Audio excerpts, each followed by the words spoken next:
Okay, thank you all for coming.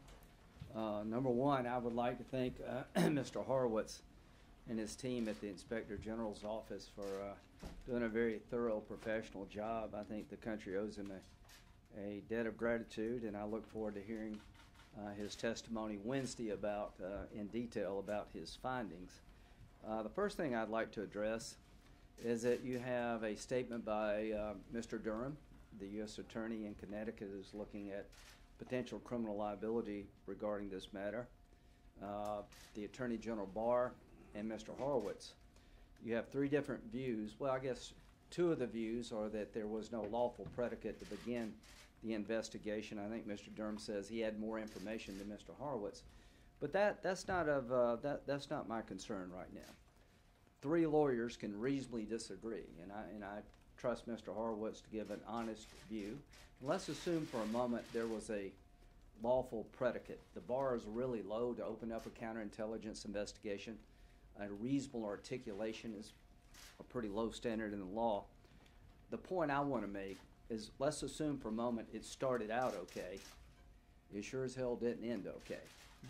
What I see in this report, and nobody's reported yet, I hope some of you will look, is that while there may be reasonable differences about whether or not there was a lawful predicate, I believe there will be no debate among reasonable-minded people, particularly lawyers, about how the system not only got off the rails, but in my view became a criminal enterprise to defraud the FISA court, to deny American citizen Carter Page his constitutional rights, and to continue an operation against President Trump as President of the United States that I think was fundamentally flawed and unlawful.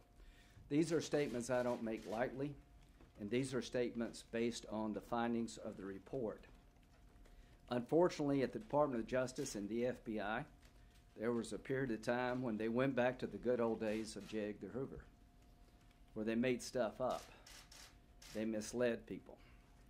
So on page 186, it talks about the FBI identifying and interviewing the primary subsource for the Steele dossier.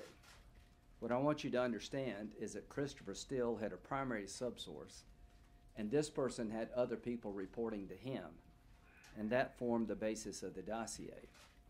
What did the FBI find in January of 2017? That once they identified the subsource and actually interviewed the subsource says, the primary subsource told the FBI that he/she had not seen Steele's report until they became public that month, and that he/she made statements indicating that Steele misstated or exaggerated the primary subsource statements in multiple sections of the reporting. The primary subsource told the FBI that basically this was rumor and speculation, hearsay, bar talk, and he never believed that Steele would use the information provided in any official document. That should have been a red light for the Department of Justice and the FBI. Ladies and gentlemen, in January 2015 and thereafter, the primary subsource of the Steele dossier is telling the FBI and the Department of Justice that the Russian dossier is not reliable, that it was never meant to be used as an official document. It's all hearsay, rumor, bar talk, and he specifically talks about the episode involving President Trump and sexual activity inside of Russia, and says that was all rumor and speculation, word of mouth, and hearsay. So what should have happened? Once the FBI and the Department of Justice was told by the primary subsource that the information in the dossier is not reliable, they had a duty, in my view, to report to the FISA court exculpatory information. Not only did they not tell the court that the subsource trashed out their document, this is what they told the court on page 190. Carter Page's renewal applications number 2 and 3 advised the court that following the January interview with the primary subsource, the FBI found the Russian-based subsource to be truthful and cooperative. That's a lie. The subsource said exactly the opposite. So not only did they continue to get a warrant against Mr. Page after being told by the primary source of the document that it's all garbage, hearsay, bar talk, not reliable, they got 2 more warrants using that document, and they described to the court the interview in January, found that the Russian-based subsource to be truthful and cooperative. I don't know who told the court that. I don't know who was in the meeting in January, February, but I want to find out who these people are, and they need to be held accountable. Because what they did, from that point on, this whole endeavor became a criminal conspiracy to defraud the court, to trample on the rights of an American citizen, Mr. Carter Page, and to continue an operation against the President of the United States that I think was unwarranted. I cannot stress enough that all of us rely upon those with the power to follow us, surveil us, and to check on us to be honest and truthful. Nobody has mentioned a word about this yet. That on page 186 to 190 in the Horowitz report, it describes in great detail how the FBI found out that the subsource for the Steele dossier disavowed it. And they used it 2 more times to get warrants. They never told the court, and they actually lied to the court about the interview. If that doesn't bother you, you hate Trump way too much. That should bother every American. And it gets worse. In June of 2017, one of the lawyers in the FBI who's supposed to review warrants, Kleinsmith, is told by the CIA that Carter Page is a source. What does he tell the FISA court? That he is not a source. He took the information supplied to him by the FBI and doctored an email so the court would not be aware of the fact that Carter Page was a source for the CIA. Why is that important? In building a case against Carter Page, they used the dossier. They tried to get a warrant in August and they couldn't. Somebody thought of the great idea of beginning to use the dossier to get a warrant, and it apparently worked. But here's the problem. 3 people named in the dossier as having talked to Carter Page, believed to be foreign agents. Carter Page, while being wired unknown to him, said, I don't know these 2 people. And to this day, there's no proof that he met the 2 people he denies meeting. And that was one of the reasons they classified him as a foreign agent. The 3rd contact was with a person known to be a foreign agent, and he told the CIA about the contact because he was their source. Why is it important that they lied to the court? If the court had known that he had a reason to be talking to this person, it would have been completely different. That's why Mr. Kleinsmith lied. Because if that fact ever got confirmed, it would change the entire predicate they set up to the court as to whether or not Carter Page was a foreign agent. You cannot surveil somebody unless you have proof they're a foreign agent. So Wednesday, we're going to have a hearing, and we're going to get the good, the bad, and the ugly. We're going to try to find a way to make sure this never happens again. And here's what I hope people in your business will do. Read the entire report, not focus on the debate as to whether or not there was a legal predicate. I'm here to tell you that doesn't drive my thinking. I will assume for the sake of argument there was a legal foundation, but what I will not tolerate is how it got off the rails and how the FBI and the Department of Justice, to continue this investigation, continually lied to the court, misled the court, manufactured evidence to hurt an American citizen, and to continue an operation against the President of the United States. That should bother all of us. What is this akin to? I've been a prosecutor, I've been a defense attorney, I've been a judge. To me, this would be like getting a lab report saying that the person you're investigating, the fingerprints don't match, the DNA doesn't match, but instead of telling the court that, you say that it does. It was that obvious. The subsource, the person who prepared all the information for the dossier, told the FBI in January 2017, this is a bunch of garbage. Not only did they not stop using the garbage, they lied to the court about what the man said. Somebody needs to be held accountable for that, because the people who knew about that scenario, the people who knew that the subsource had disavowed the reliability of the dossier, should be held liable for being involved in a criminal conspiracy to defraud the FISA court.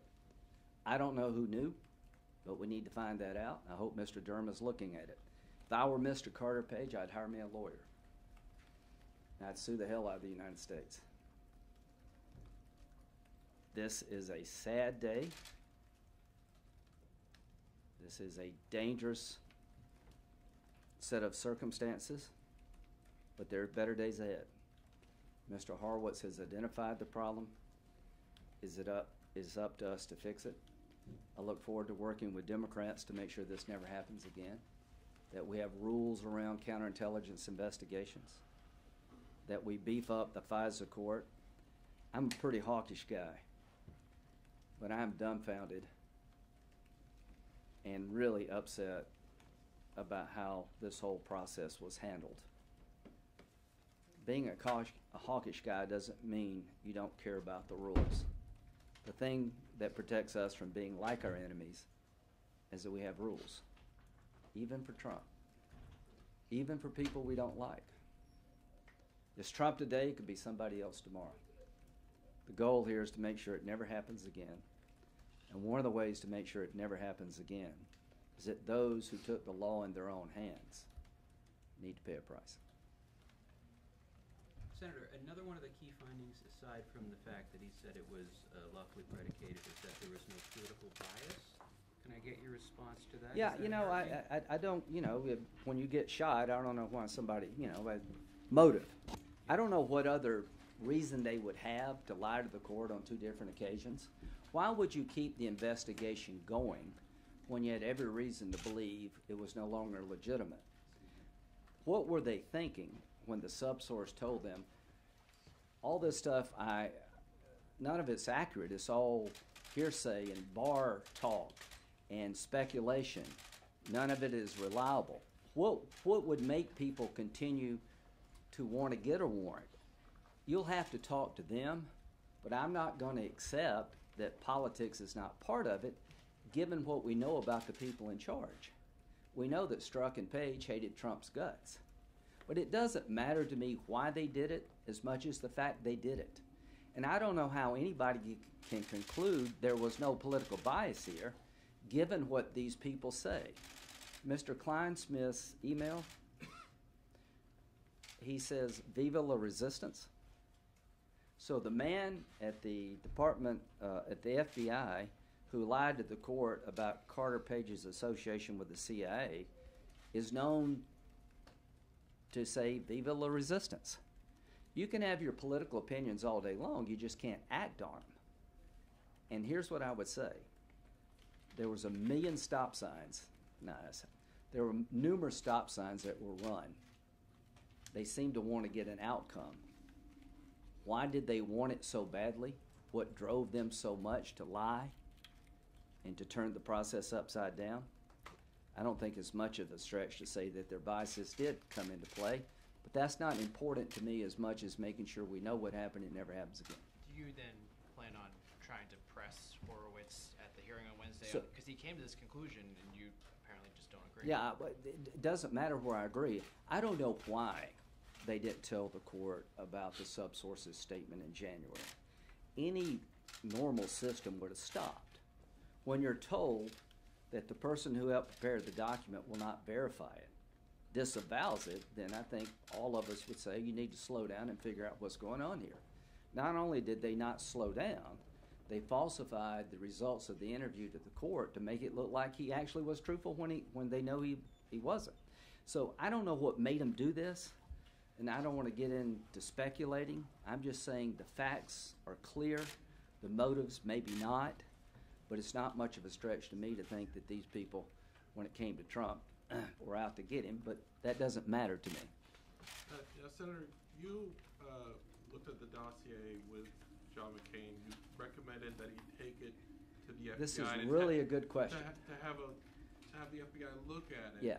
So it sounds like you're okay with the fact that they did investigate. I am. But I'm perfectly okay with counterintelligence investigations of any of us.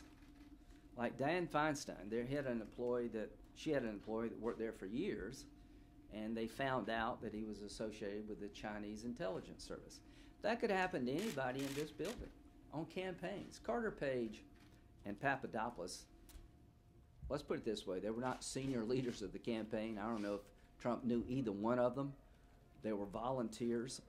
I could see where somebody volunteering for my campaign, vouched for by somebody I don't know, this could happen to all of us. So my beef is not that they looked.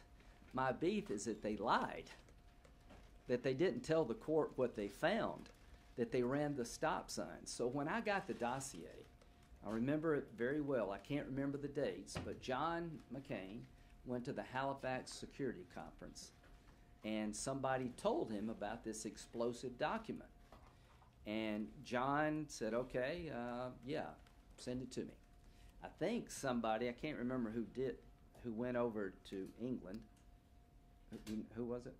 Somebody went over to England on behalf of Senator McCain. They got the dossier. They brought it back. John showed it to me. And let me tell you, when I read it, I said, I can't say what I said. It was scary. I thought they had compromised President Trump. I mean, if you read this document, it is chilling. And I told John, we live in a weird world. I don't know if this is misinformation by Russia. I don't know if Trump did all this stuff, but I know that you and I can't determine it. And John took it over to Comey at the FBI. He locked it in his safe that night. And I can tell you, having looked at it, it was unnerving. Here's what I would say. If by then... Is that Trump? No. If by December 2017, you had numerous reports that Steele was out to get Trump, that things weren't on the up and up, that you use it without verifying it, I don't fault anybody for looking into allegations like this. I do fault them for lying and misrepresenting to the court. And just put yourself in Carter Page's position. Whatever you think about Carter Page, I don't think he's James Bond. You know, they put this guy through hell. And there are other people that's probably spent thousands of dollars on legal fees, I think, at a time when the investigation should have stopped. Thank you all very much. See you Wednesday.